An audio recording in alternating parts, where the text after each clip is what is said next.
Hey everyone, Brian here from Vintage Classic Specialist. Happy Wednesday, everyone, otherwise known as Hump Day. Time for another episode of Day in the Life of Vintage Classic Specialist.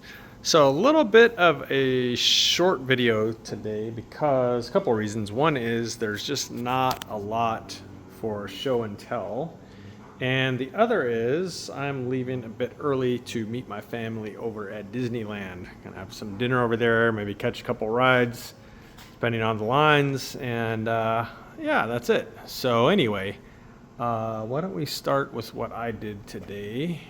A little bit of show and tell here, but honestly not much, guys, because this looks very similar to how it looked yesterday, but I did make some important progress on it. So let me try and go roughly in chronological order here. So first thing I actually did was disassembled the Pat Downs distributor and locked out the timing on it. So with this fuel injection system, the timing is 100% controlled by the EFI system. The computer basically tells it when to shoot a spark out of this thing. Obviously, there's still a rotor in here going around, and so you've got to have it timed in that sense where the rotor points at this thing at the appropriate time. But basically, you just lock the static timing in, and then or you lock the advance out here, and then you set a certain amount of static timing. And this pulley has a couple of little, well, here, hold on a second, let me pull this off. Okay, so the pulley has a couple literally button head screws on it that sort of obviously rotate with the pulley. This is the backside. And then the EFI system picks that up through this little magnetic sensor here. Never mind the X on it. That was helping me find the center of it for putting this hole in the tin. But basically that thing registers crank position as those two little button heads fly by it every 180 degrees. And there is a little bit of tuning as far as the timing, if I can reach it, that you can do moving this thing a little bit. And but yeah, other than that, this gets locked out and the timing's all again in the EFI system. So that was the first thing I did, pull that apart and lock timing out. The next thing I did, which was a little bit of a struggle, but not too bad, was to go ahead and mount up this adapter that goes on the top of this manifold for the EFI throttle body. And when I first put it on there, it was hitting the alternator body really bad, like by a lot. And this is actually, so this is my second fuel injection system, but the other one that I did had dual ID F-style throttle bodies on it. So this is my first time using the much more simple single throttle body setup here, which again, this motor, if you're new here, is going in this beautiful 69 one family bus over here. Anyway, so yeah, it was hitting this really bad, and I talked to AJ, and he gave me a couple. AJ at Low Bucket, who makes this system, he gave me a couple pointers. One of which was to make sure that this is pretty much level. So you can somewhat adjust kind of the tilt of this by the hardware down here. It picks up this one case stud. So that was one thing, because it did originally, the way I have it put in, it was tilted down a little bit, which was kind of just exacerbating everything over here. The other thing he suggested was to move the manifold that way as much as I could. And he said he puts in like a head stud washer, which are a thick washer. I didn't have one of those handy, so I put in two plain washers, achieves the same thing, and basically moves the manifold that way. So after I did those couple things, it was still touching by a little bit. So essentially I just ground the underside of this. Well, actually here, I'll let you guys in on a secret. When I started grinding it, I marked it, and I started grinding it, and then I realized I was grinding the top. So this doesn't hurt anything that there's a little notch out of here, but it's a little embarrassing. But anyway, it won't show once the carburetor's on there, or the throttle body. So then after I realized I was being a dumbass, I flipped it over and ground from the underside, and that's where the clearance comes in right there. So there you go.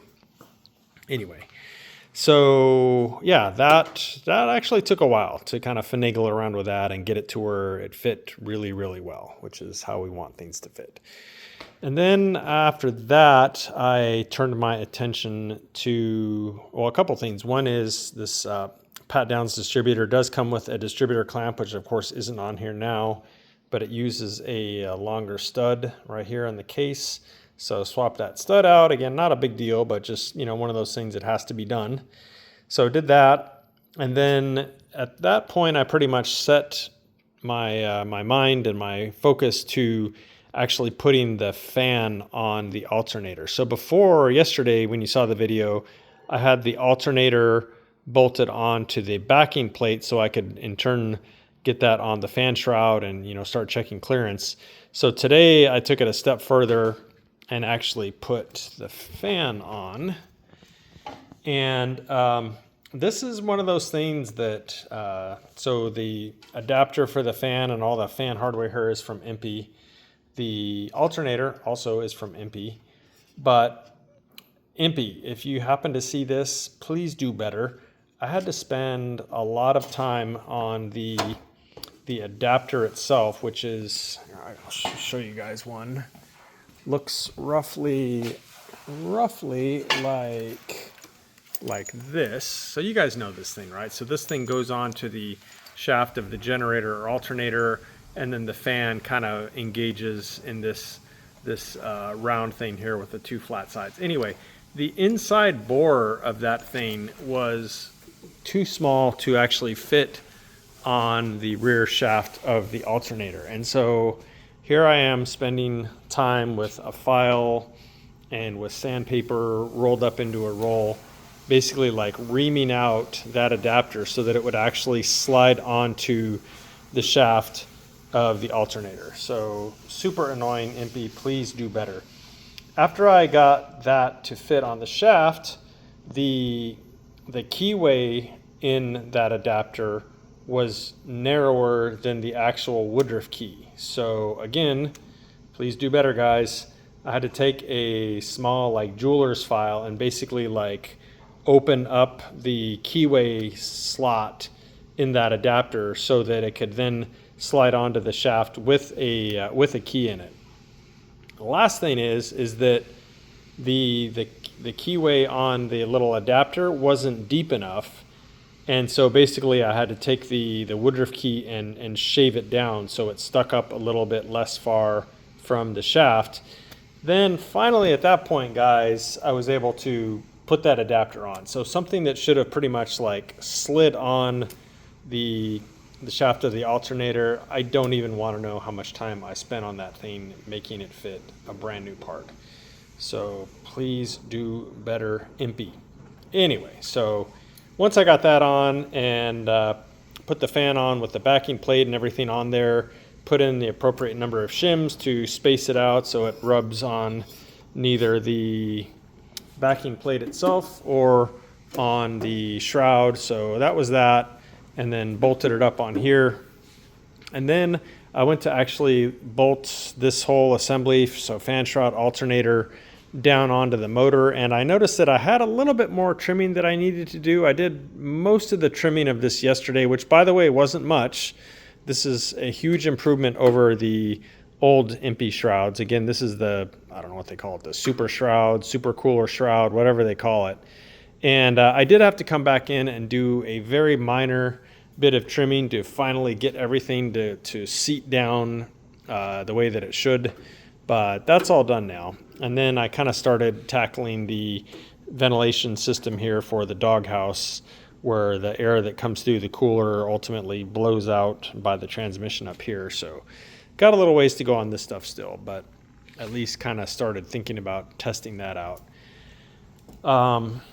The other thing that I did was the exhaust. When I had it on here yesterday, I just had it on here kind of loosely, and things weren't really lining up that well. The flanges between the heater boxes and the exhaust on both sides, especially this side, there was basically like a big angle between these two, how they were sitting and so on and so forth. So Today I decided to let me just go ahead and bolt up all the exhaust and make sure that when you start tightening things, they can actually pull to where they're, flush to the cylinder heads, flush to their mating brackets and stuff like that. So yeah, I kind of went around and gradually tighten everything. I've mentioned this before, when I'm tightening, like say an exhaust system, I won't just, like start on a cylinder head and tighten everything there and work my way around. I'll kind of go and like snug up everything a little bit, but maybe still some gaps in there. And then I'll kind of work my way around. And that way everything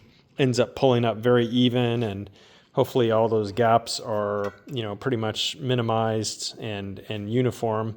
I haven't put gaskets in here yet because, again, this is kind of like a dry fit. So what I'm seeing now is that when this whole thing is put on for real and with gaskets, I'm not expecting there to be any issue as far as exhaust leaks. So yeah, everything pulled up real nice. Just had to put in some, elbow grease and tighten bolts pretty tight to make everything pull up nicely. But again, the tubes, they can flex and stuff, and some of them actually do swivel. Like this one here is not welded and it can swivel to some extent, and they can bend around a little bit. So yeah, very pleased with that. Once I tightened everything up, everything pulled up kind of as expected there. So let's see, guys. I think other than that, I did also test fit the muffler, as you can see, and everything looks fine there. The only other thing I need to do, which I had to do this on the other bay window that I put a big motor in with the same exhaust, is the mustache bar, which is on these buses. The engine mount is over here underneath the back of the engine at the back of the car, unlike Beetles where the motor is just kind of hanging out in space and it's all mounted on the transmission, so sort of from here up.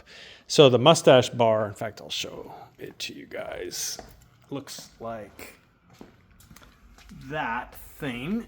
Let's call it a mustache bar.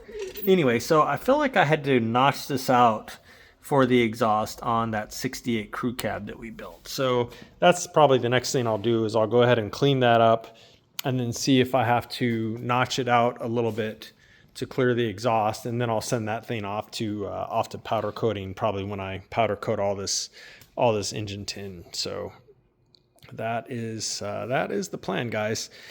So as far as Rafa's day, again, no real show and tell on that. He pretty much started removing the brake system from that red 66 bus, and he removed all of the hard lines, which again had numerous issues and were probably waiting to have a catastrophic failure anytime now. He removed all the hard brake lines and formed all the new ones, removed the master cylinder, which also had signs of leaking, and that was pretty much it, guys. That's a huge job, replacing all those hard lines on a bus, because they're just a pain in the ass. They're way harder than like a Beetle or a Ghia or anything. And so yeah, he managed to knock all those out today, so that's good. I guess when he comes back Monday, he'll probably go ahead and start on the wheel cylinders and what's left of the brake job. But anyway, guys, that's it for today. So thank you all very much for watching, and I'll see you again tomorrow.